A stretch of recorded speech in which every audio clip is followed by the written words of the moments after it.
వేదిక పైన ఉన్నటువంటి Indian army, Indian navy and Indian air force నాయకులకు, ప్రతినిధులకు మీ వల్లే ఇవాళ మేము సురక్షితంగా ఇవాళ గాలి పీల్చుకోగలుగుతున్నా అంటే అది మీరు చేసిన త్యాగాల వల్లే. మీ ప్రతి ఒక్కరికి, ఆర్మీలో ఉన్న ప్రతి ఒక్కరికి పేరు పేరున మా హృదయపూర్వక నమస్కారాలు తెలియజేస్తున్నా.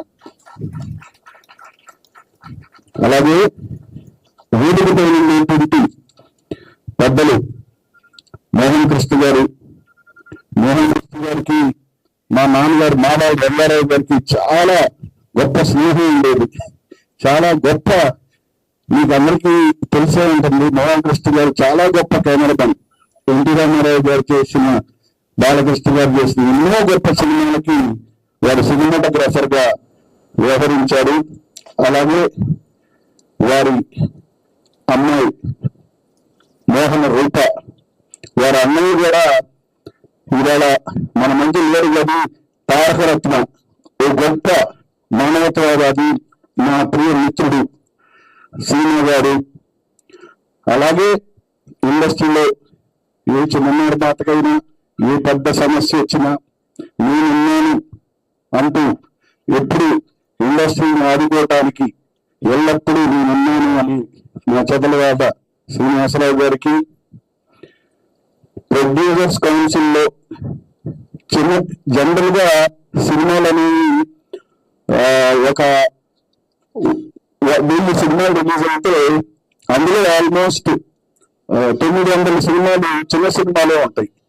మరి చిన్న సినిమాల అందరికీ నేనున్నాను, ఎటువంటి సమస్య ఉన్నా ఇండస్ట్రీలో ఎప్పుడు ఏ బాధ చిన్న నిర్మాతలు కలిగినా మా ప్రసన్న కుమార్ గారు ఉన్నారంటూ ఎల్లప్పుడూ నిర్మాతల పక్షాన, ఎస్పెషలీ చిన్న నిర్మాతల పక్షాన, నిజమైన నిర్మాతల పక్షాన న్యాయం కోసం పోరాడే మా ప్రసన్న కుమార్ గారికి, ఇక్కడికి విచ్చేసిన వేదిక ఉన్న పెద్దలు ప్రతి ఒక్కరికి, విచ్చేసిన అన్నలకు, తమ్ముళ్లకు, అక్కలకు, చెల్లెళ్లకు, పాత్రికేయ మిత్రులకు, ఎలక్ట్రానిక్ మీడియా వారికి, ప్రతి ఒక్కరికి పేరు పేరున నా హృదయపూర్వక నమస్కారాలు తెలియజేస్తున్నాను.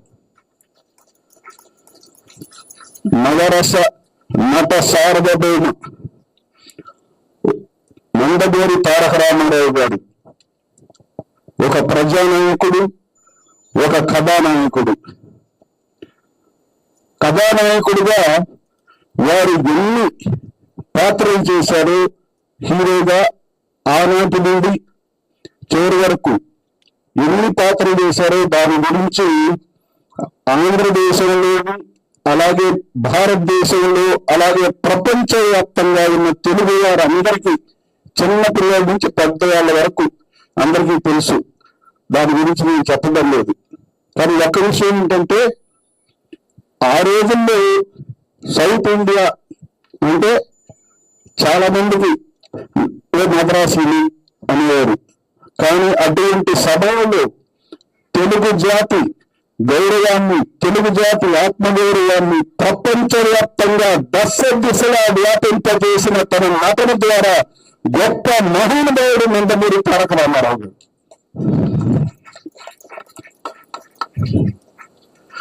ప్రసన్న కుమార్ గారి డైలాగు, ఇది జనరల్ ప్రసన్న కుమార్ గారి డైలాగు.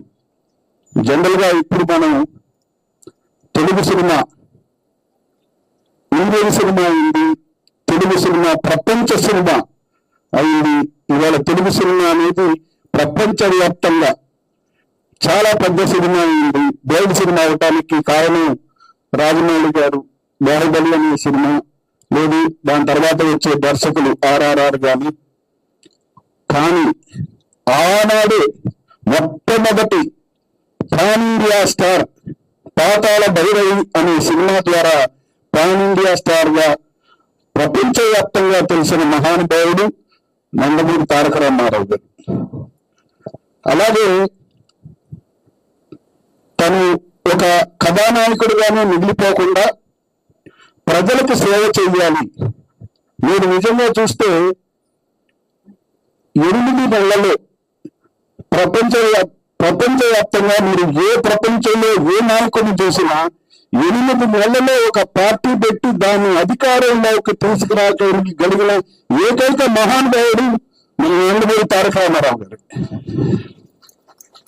అంటే ఆనాడు ఒక తెలుగుదేశం అనే పార్టీని, మన తెలుగు జాతిని ప్రపంచవ్యాప్తంగా గౌరవానికి తీసుకెళ్లే ఒక గొప్ప పార్టీని స్థాపించడమే కాదు, ఆ పార్టీని అధికారంలోకి తీసుకురావటం, అధికారంలోకి తీసుకొచ్చి ఎన్నో గొప్ప పథకాలు. అంటే జనరల్ గా ఒక అంబేద్కరిస్ట్ లాగా ఎస్సీ ఎస్టీ బీసీ మైనారిటీల కోసం పోరాడాడు, పేదవారి పక్షాన ఉన్నారు. అలాగే బడుగు బలహీన వర్గాల కోసం పోరాడాడు, అలాగే పేదవాడి కోసం పోరాడాడు.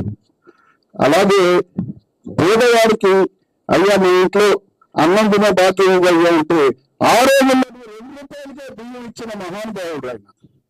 అలాగే ఒక ముఖ్యమంత్రిగా బహుశా ప్రపంచవ్యాప్తంగా అసలు అంత అవినీతి రహిత, అంత సింప్లిఫైడ్, అంత గొప్ప ముఖ్యమంత్రి బహుశా ఇక మీదట రారు, ఇక లేరు. అలాగే వారు ముఖ్యమంత్రిగా ఉన్నన్ని రోజులు అసలు భారతదేశం మొత్తం, అసలు తెలుగు దేశం రాజకీయం ఏంటి, అలాగే తెలుగు లీడర్స్ ఏం ఆలోచిస్తున్నాడు, మొత్తం ఇండియా వారి బాటను మెల్లైనగా చెప్పుకునేంత గొప్ప రాజకీయవేత్తగా వారు మొత్తం రాజకీయాన్ని శాసించారు. ఒక తెలుగు చలనచిత్ర రంగాన్ని శాసించటమే కాదు, యావత్ రాజకీయ రంగాన్ని కూడా రారాజుగా శాసించి అంత గొప్ప పేరు తెచ్చుకున్న మహానుభావుడు. మరి మనం ఇన్ని చెప్పుకుంటున్నాం వారి గురించి. మరి ఇటువంటి మహానుభావుడికి భారతరత్న అవార్డు ఇవ్వకుండా మరి భారతరత్న ఎవరికి ఇస్తారు? అందుకని ఎన్టీ రామారావు గారికి భారతరత్న అవార్డు ఇవ్వాలని ఎన్నో ఉద్యమాలు జరిగాయి. కానీ డెఫినెట్ గా మీ అందరి సాక్షిగా, వేదికపై ఉన్న మీ అందరి సాక్షిగా డెఫినెట్ గా ఇవాళ ప్రభుత్వంలో ఆంధ్రాలో తెలుగుదేశం ఉంది. డెఫినెట్ గా ఎన్టీఆర్ గారికి భారతరత్న అవార్డు, ఎందుకంటే వారికి భారతరత్న అవార్డు ఇవ్వటం ఆ అవార్డుకే అందం చేకూరుతుంది. తప్పనిసరిగా వారికి భారతరత్న ఇవ్వాలని పోరాటం చేయాలని నేను కోరుకుంటున్నాను.